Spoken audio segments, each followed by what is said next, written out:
बहुत साल पहले की बात है। एक आलसी लेकिन भोला भाला युवक था आनंद। दिन भर कोई काम नहीं करता, बस खाता ही रहता और सोए रहता।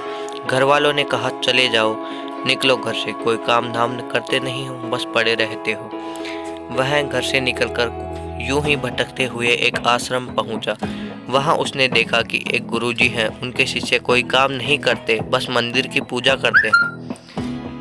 उसने मन में सोचा, यह बढ़िया है, कोई काम धाम नहीं, बस पूजा ही तो करना है। गुरुजी के पास जाकर पूछा, क्या मैं यहाँ रह सकता हूँ? गुरुजी बोले, हाँ क्यों नहीं, लेकिन मैं कोई काम नहीं कर सकता हूँ। गुरुजी, कोई काम नहीं करना है, बस पूजा करनी होगी। आनंद, ठीक है, वह तो मैं कर लूँगा। जब अब आनंद महाराज आश्रम में रहने लगे, ना कोई काम ना कोई धाम, बस सारा दिन खाते रहो और प्रभु भक्ति में भजन गाते रहो। महीना भर हो गया, फिर एक दिन आई एकादशी। उसने रसोई में जाकर देखा, खाने की कोई तैयारी नहीं। उसने गुरुजी से पूछा, आज खाना नहीं बनेगा क्या? गुरुजी ने कहा, नहीं, आज तो एकादशी है, तुम्हारा भी उपवास है। उसने कहा, नहीं, अगर हमने उपवास कर लिया तो कल का दिन ही नहीं देख पाएंगे। हम नहीं कर सकते उपवास, हमें तो भूख लगती है, आपने पहले क्यों नहीं बताया? गुरुजी ने कहा, ठीक है, तुम ना करो उपवास, पर खाना भी तुम्हारे लिए कोई और नहीं बनाएगा, तुम खुद बना लो। मरता क्या न करता, गया रसोई में। गुरुजी फिर आए, देखो, अगर तुम खाना बना लो तो राम जी को भोग जरूर लगा लेना, और नदी के उस पार जाकर बना लो रसोई। बनाया खाना, खाने लगा तो याद आया, गुरुजी ने कहा था कि राम जी को भोग लगाना है। लगा भजन गाने, आओ मेरे राम जी भोग लगाओ जी, प्रभु राम आइए, श्री राम आइए, मेरे भोजन का भोग लगाइए। कोई ना आया तो बेचैन हो गया कि यहाँ तो भूख लग रही है और राम जी भी नहीं आ रहे।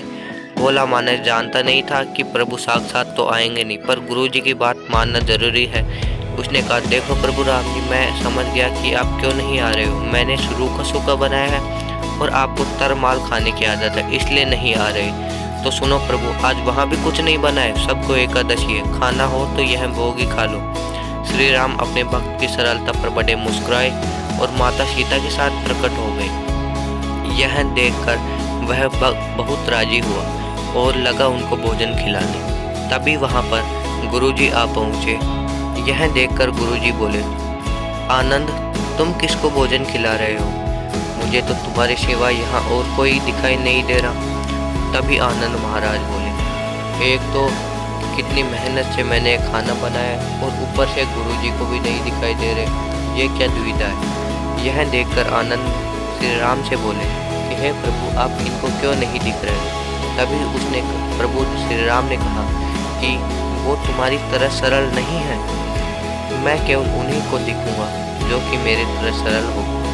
यह सुनकर आनंद ने महाराज से कहा कि आपने भले ही कितना ही ज्ञान प्राप्त कर लिया हो, लेकिन आप में सरलता नहीं है, इस कारण प्रभु आपको नहीं दिख रहे। यह सुनकर प्रभु जी रोने लगे और अपने पश्चाताप करने लगे। यह देखकर श्री राम को बहुत दुख हुआ और वे उनको भी दर्शन दे दिए और उन सभी का जीवन सफल हुआ।